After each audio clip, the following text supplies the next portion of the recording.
Hello, welcome back to the series of The Road to CM. This is the second episode, and today I'm gonna show you how I drew an FM and beat a CM, and now I'm at, and then two lower level games that got me really close to the 2000 FIDE goal. So we're gonna go right into the action. This was the first game against an FM at 2270. Of course, he was at 2300 for some time, and now he has dropped a little bit, but he's a really strong player still. And what I did was preparing really strong against the Catalan because I knew he would play g3 here.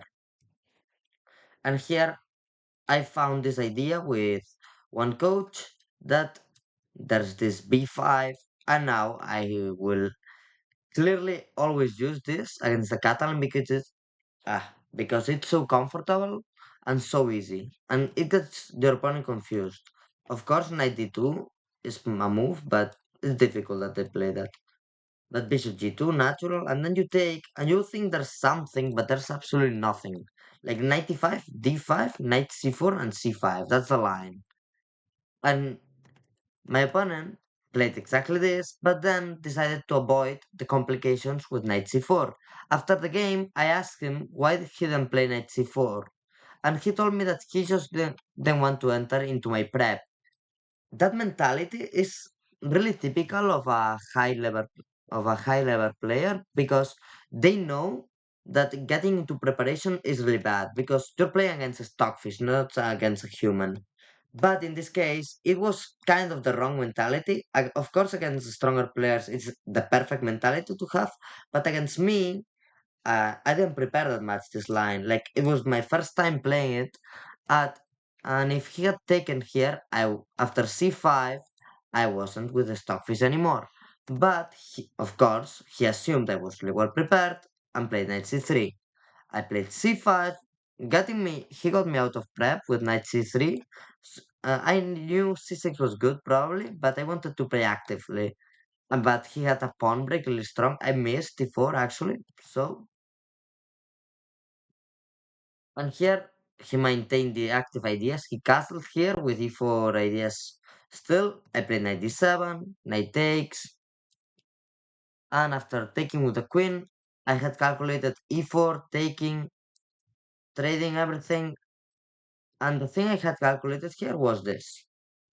What was the exact line? Yeah, this. And it takes, and bishop b7. That was my calculation. And if bishop takes, I still had bishop b7. But instead, my opponent played e4 and took on c5. Here I traded queens. And here I thought I was better. I'm up 2 pawns, but one is falling and the other one is weak, so it's actually equal. I told my opponent that I should be the one pressing, but he told me that yeah, probably, but that it's a really dry position. Like it's should be an easy draw.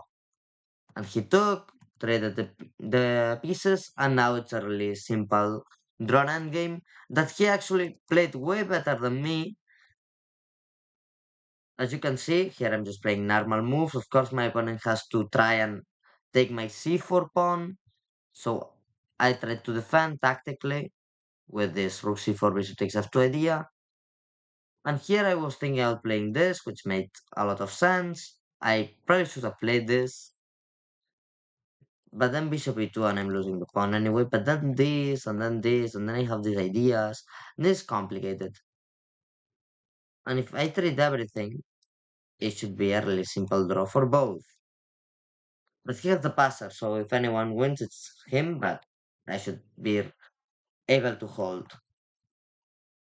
But I didn't want to play this, so I played bishop a7, bishop e2, and here I didn't see the idea c3, which was really interesting. Because instead of me losing the pawn, getting him active, I could give up the pawn and make a weakness for white. That made a lot of sense. And if b3, which the engine is saying, I don't understand because bishop d4 and well, this is really difficult to play for. Well, not really difficult, but difficult for white. So I don't understand the idea. Instead, I played after bishop a7, my opponent played bishop e2. I missed that idea of c3 and then takes, there's a weakness. So I played bishop d4, traded everything, and this was a really simple draw. Here, I was thinking a way to defend the a6 pawn, but in the end, I just decided that there was no way of defending. There was no chance I could play this for a win, and I just went on to build the perfect setup to really easily draw. Because now there's like a perpetual, not a perpetual, but because there's this king f3, but the best move and the forced idea would be king f1. This gives me chances that I didn't see, and here I just decided I was nervous, of course. Against a lower rated opponent, I would have done this. No, I would have pushed and pushed and pushed. But of course, I sometimes respect these really strong players. And because of that reason, I play d4, securing a draw. Because if king takes, I take the bishop and win the game. And if rook takes, I take on a2, and this should be a really easy draw. As you can see, my opponent can't tried everything. Like just this is how higher level players trick you. They just do this. They just keep doing circles. They just keep moving, keep moving, keep moving, and you at the end blunder. But I just knew this was really easy and avoided all the tricks. And here I could have played takes, but I just saw a ghost that because I just played the only line that completely loses. Like I just played this on my mind. This was the only line that lost. I just saw this and got mated on my mind. But instead, of course, after h6, I have this, I have this. Like there are many moves that survive, and even though it early is the draw still, I was up one pawn and there was no way to lose. Instead, I played bishop e3 and allowed one more chance with g6. I took, and he after rook g6, it was a simple draw. Bishop d3, rook g7, and it's over. Because actually, if king f3 can take and draw. Oh wait, sorry. My mind is crazy. Sorry. I thought I could take after bishop takes is the wrong color bishop. Like the engine's 0.7 is the easiest draw of my life. It's just the wrong color, but of course if takes, they take and it's a check and they take the bishop. I'm an idiot.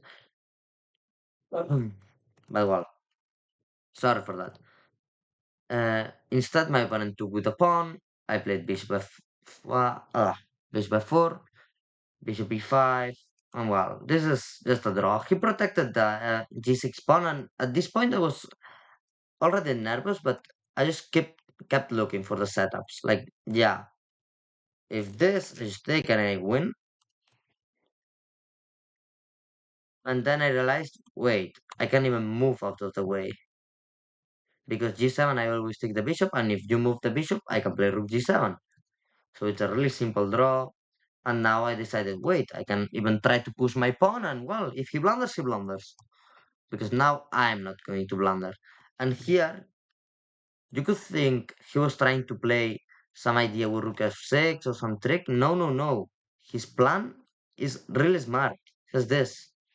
And even though it should be a draw because it's rook against rook and bishop, no chance I was allowing this. No chance. So I just played bishop g7, h4, threatened a rook trade, and he allowed it, and I offered the draw, and he gave it. Now this is the second game. Well, I will tell you all of my thoughts about all games. Like I think it was mostly psychology, just not being scared. Of course, being nervous, that's completely natural, but not being completely scared about playing a new opening against a stronger player and confident that I could easily hold those positions. And I don't know, I just got a great position out of the opening. Like that game is mostly the opening. Now I have this against the CM and I'm with white. And he played the Najdorf. I prepared for everything. Like he plays a lot of things. He's like he knows about everything and he's a master at nothing. Like he knows the Scandinavian, he knows the French, he knows the Sicilian, he knows e5. Like he plays everything. Instead, he played the Sicilian, and it was the only one I hadn't prepared for because I just have my normal preparations. Of course, I have preparation for all the other things, but I have to revise them more because I play against a lot of Sicilians. And I got a chance to use my new prep against neither. I was so happy here, like so happy to see this. And he played d5, again, really happy. And here he had to play h5 or b5. Those are the two key ideas, or he's not practically losing, but in a really tough spot, like really tough. Because if he doesn't play that, I should get g4, and I'm in prep, I'm in a strong position, I have everything I want on a game. And actually, I could even get a time advantage because I just knew all the moves because I got this exact game against an 800 in Sands, and I won the game really easily because it was a really strong position out of the opening. And here, h5 was the first move that got me out of my prep, h g5, and here you might think, wait, now you can take the h5 pawn, and you're in a great situation, you take a pawn, there's threatening g7, but the thing is that after this there's king f8, and black is completely fine, and even a bit better, I think. No, a bit better? I looked at it with another engine, sorry, but yeah, it was rook 8. Ah, sorry. Black was better with rook h7, but my opponent would have played king f8. The calculation of my opponent was king f8 because we talked about it. I completely missed that I could take the h5 pawn. I just missed it and just played the h4 like typical move to completely shut off black's king side. But of course, I could have taken the pawn, but it's bad to take it. But it wasn't because I thought it was bad. It was because I didn't even see it because I was just automatically h4 is good. Play it.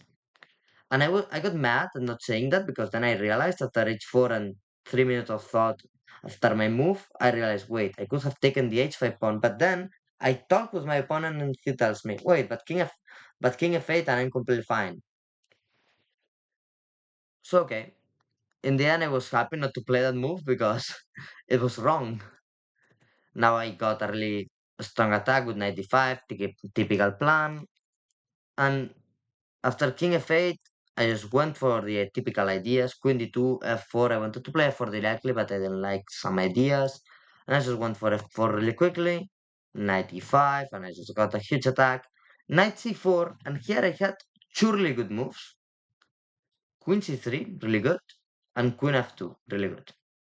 Instead, here I played bishop d4, and I saw king g8, but I thought I was fine anyway with queen f2. But it's a mistake, and after I made my move, started calculating it more, and I realized, wait, but after bishop d4, king g8, queen f2, and knight takes and queen takes, this should be fine. I calculated this, and I got pretty scared about king g8, like really scared. As you can see, it's the best move. But my opponent missed it, well, or didn't like it, I don't know. And he played takes, I took, and then it's not that easy for him to play. I played knight f5. Huge sacrifice that I'm really proud of because even if it's not really blessed by the engine, Polgar did something similar in the simul. I knew it was probably decent at the very least. I calculated it, of course. I was pretty confident it was at the very least a strong move.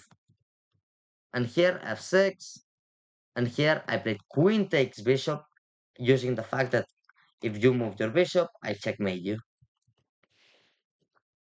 And here after queen takes d5, knight g4, here I have rook takes knight, which I calculated, but it doesn't work as well because of rook c5. And this is a complex position. So here in the end, I decided to just take.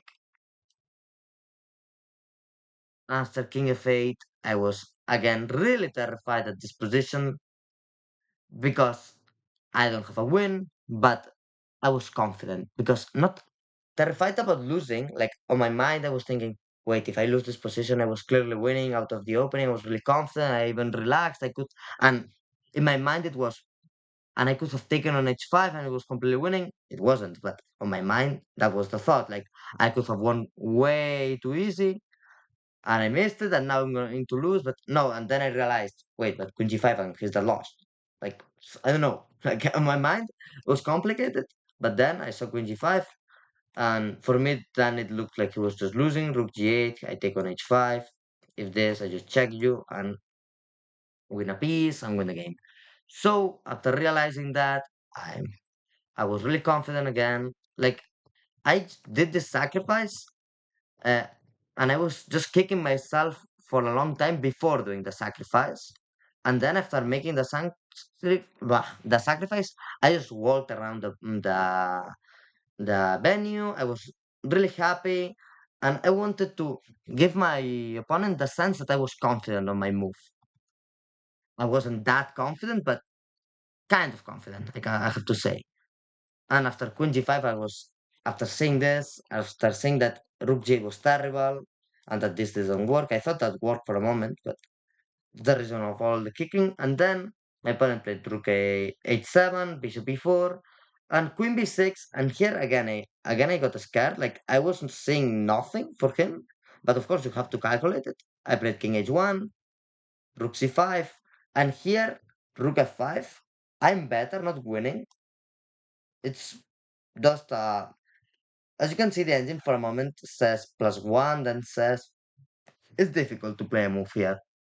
But the problem for my opponent was that he was really down on time because I had been playing on memory all my moves, and he completely panicked, played rook takes rook, and hung the idea that I'm touching the rook and I'm touching checkmate. It's over. And he sacked the knight, played queen e3, thinking, wait, if I take, I blunder the game, and I'm really depressed. I would be so depressed after that, so depressed. But of course, I saw that I could just win the queen, and instead he allowed mate. In these players of this club, they don't resign, but they try a stalemate trap or resign or something like that. They just do one of those things. They blunder all the when they're lost. They just allow mates or blunder the pieces and try a stalemate. They're just resigned mentally, but they still try one last trick, as he did with Queen e3, which is not the best move. Like I think there are probably there's something better, but wow, yeah, it just looks terrible to play this position. Yeah, it's terrible. But well, Rook G7, yeah, no chance. And as you can see, there was this Queen e3 idea, like that he should have seen earlier, but then there's Rook takes knight, Queen h3 takes, and there could be a trade of queens, but that's not good because after the trade, I just take the rook and win. And if pawn takes, I could take the rook, but then it's a draw with queen g3 ideas. But then you have to play the same tactical idea with queen f5, touching the rook, touching the other rook. Well, and with the rook touching mate, which is really interesting. Imagine this position, and then bishop g2, and well, this is winning because it's the same idea of the game. I'm touching two rooks, and in this case, it's both rooks. Like it would be good without the mating idea, but in this case, there's even a mating idea. Rook c2, I don't know why rook c2 is even a move because after takes, I'm still touching a rook and mate. So I'm assuming it should be over. Oh, of course, thanks mate. Oh my god, yeah. I played the game a long time ago. I'm sorry. I took so long to do the recap, so I don't know all the things anymore. It's embarrassing. King H1 just hangs mate in one. Well, on in no, there's bishop H3. Well, it's mate. There's nothing to say. Okay, now the last game of the tournament in which I won't look really deep in the details because he got a bad position out of the opening. As I said, this guy doesn't prepare good in the openings. And one thing I like that has changed about my play is that I prepare way better, way more concretely against some opponents, like some weaknesses they have, and that has improved a lot of my results. And I hope, like now that you know that, I completely recommend you that you look at a game in which they lost in a bad fashion and think if that position it's comfortable for you. If that's comfortable, play that. Like if they're uncomfortable and you're completely good with playing that, just play that. Like it's really good. Even if it's not your typical opening, even if it's not your typical opening choice, you will surprise and you can beat them. They're not anything like really special. They're just human like you that have studied more. And a lot of times they calculate better, but a lot of times they blunder. In this game, I thought I was always better, like always better. And G6 was an idea that I had, but it's just not good. And here, the problem was this. Like, I wanted to play Queen E7 first, and then G7, and then then G6, and then Bishop G7 to avoid Bishop C5. Instead, I completely, I just sat down to the board after Rook G1. I played Bishop G7 instantly. I know that's the engine move, but that's just stupid by the engine. There's Bishop C5, and this is really annoying. Bishop F8, this got really annoying. Rook D1, Queen C7, King G7, like two times. I have thought against this guy that I made a blunder. One time was clearly a mistake. Second time, it was the engine move, but I still think it was a mistake to allow it. And here, as a good criminal, here I offer to counter it. Like I'm clearly the attacking one, the attacking player. Queen e5, queen check here, and queen c2, and this should be a really comfortable and good position. And instead, I played queen d6, thinking the ending was good. F4, and after f4 here, I made the most terrible blunder of my career and played rook d4, and I lost. Like I had rook e6, I had a lot of moves, but I panicked because I had missed f4 directly. Like I thought it was a resource he would play, but he couldn't do it now because I just traded and then I took. But no, of course, now there's pawn takes c5. Like if I take, there's this, I lose. So I just got really terrified and I blundered a piece in one move. And well, of course, if he takes really,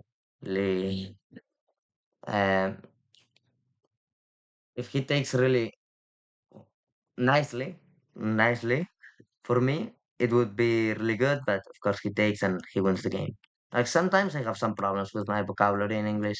Like I want to think I'm fluent, but my vocabulary is not really good. So here I should have played rook e6, and I was clearly surviving. Like f5, I just move, and I take, and I'm decent. Like not winning, of course, and not better, but completely playable position. Instead, I blundered in one move, and my tournament that could have been like a 40 FIDE again. It finished being a 15 FIDE again because I only played 4 games. I lost one, I drew another, I won another, 1.5 out of 4, which is not great, but my opponents were really strong, so I'm really happy about that tournament. And now I have my two last games. This one I'm gonna pass it like really quickly. That was just a Sicilian. He played 92. I got a really comfortable position out of the opening. I don't want to play d5 because it seems like a weakness, but it's not really. And I was like really terrified because I knew I could was probably going to win this game. Like my opponent was a 1400. I just knew I was going to win. Like I don't want to say like I knew for sure, but was way more confident than in other games. Here I offer trades, and the endgame is not good. Like after rook d7, I am not the one playing for a win. Like not at all. Wait, yes, exactly. But instead he took, and here again, I'm not playing for a win. It's just a draw. I'm going to lose the d7 pawn, and there's probably no chance I can win.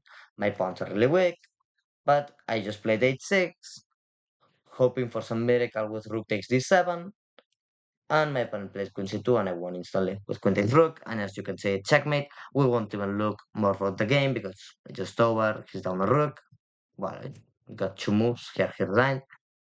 And now we're gonna look at the last game in which I played against Akaru Khan. I knew my opponent wasn't really tactical because he had played against my brother. And because I knew my opponent wasn't really tactical, I went for a thing that I had seen on a video like 1 week ago and that I liked, like this gambit, Bishop C4.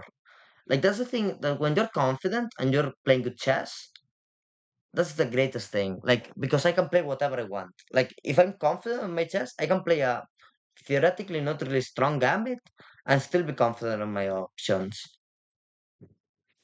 And here he played e5, completely throwing out the purpose of playing tactical for me, but getting me a really comfortable endgame. Like this is, he didn't agree. When I told him this was a great endgame, as you can see, it is great. It goes a bit down, but nearly plus one. And he wasn't convinced. Like he thought the endgame was playable. It's playable, but it's really uncomfortable to get. He could have gotten a pawn-up position, and even though I have counterplay, it's better for black. But instead, he got a really uncomfortable endgame, and here I played good moves. The knight is oddly collocated, and I even get it even worse. F5 doesn't work because I can take the knight, and if takes, I just take. This was my calculation. And after knight b6, I played bishop b3, and here, there's a mistake on positioning. This was good and interesting. This was really good. And instead I played this, thinking about taking and then h4, king h8, and then the best move is rook d1. But this is not a human move. After playing rook a g1, rook d1 is just unfindable for me. And I took and played h4, and I wasn't better anymore because after a5, I was in trouble. And he has completely saved the game.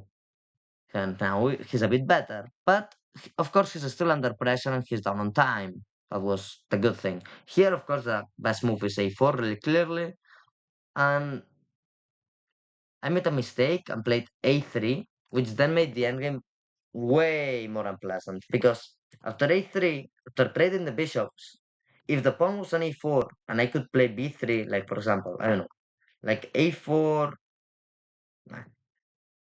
a4, bishop e6, trades, takes, and then g5. Then knight c4, I can play b3, and this is fine. Instead, with a3, knight c4 was a huge threat. Of course, my opponent just panicked, and instead of playing h5, which was the move I was expecting, I was going to play g6, and was probably kind of scared, but it's fine. Instead, he played takes and got a really terrible position because he opens up the h file. I have a huge attack, and king g7 is already a terrible move because he has a huge weakness on e6, and now I'm gonna attack it with a check idea. Rook f5 is the best move that already tells you everything about the position. It tells you to sack a rook, and rook a5, which was a surprise to me, but it's a really interesting try. It's of course the loss, but it's a good try. And well, the conversion was fairly easy and throw at any moment. It was because my opponent completely blundered. After rook b8, he panicked and played bishop g5. And he actually like hesitated. I don't know why, like he hesitated, but he didn't remember why bishop g5. He probably remembered, wait, I saw bishop g5 wasn't good because he could take it now, but he blundered a piece.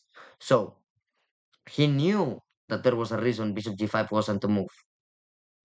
And after rook b8, there's no change. It's the same idea. I bishop g5, I check you from behind, and I win the game. And here, after rook g8, he resigned, but he hesitated. Like, and now I'm really close to being a 2000 federated player. I'm really happy with my play in these last tournaments. I'm playing strong chess. I think I want to think like I played some bad moves, but of course, that's to be expected. We're still not really strong players. So I'm quite happy with how I'm playing. And a main change of my game, like I don't think I have improved a lot. I think my calculation on classical has improved, but not that much. A good thing is my opening prep. Like my repertoire has improved so much in the Najdorf, in the Sveshnikov, in all the Sicilians, against the French, and now I have good lines. Against the Caro-Kann, now I can play gambits, I can play the best line I have is the one that I did on the video. Here I didn't want to play an endgame. I would have managed, but I wanted to play tactically against him, and again, an endgame is not the way. And now I'm doing more prep focus on the opponent. So that's the main point of this video. Like you have to prep. That's a great change on classical over the board games. And probably I have to tell you that if you want some coaching, I'm completely available. It We can of course talk about the price, uh, and that's it. Actually, I will probably teach you my opening repertoire, and I think it could you could get great results with it. Maybe doing some videos about the night of line. I think you will enjoy the next videos I will do about openings. And if you're interested in coaching, please just send me a DM by chess.com or a comment. Thank you. Bye. Please subscribe.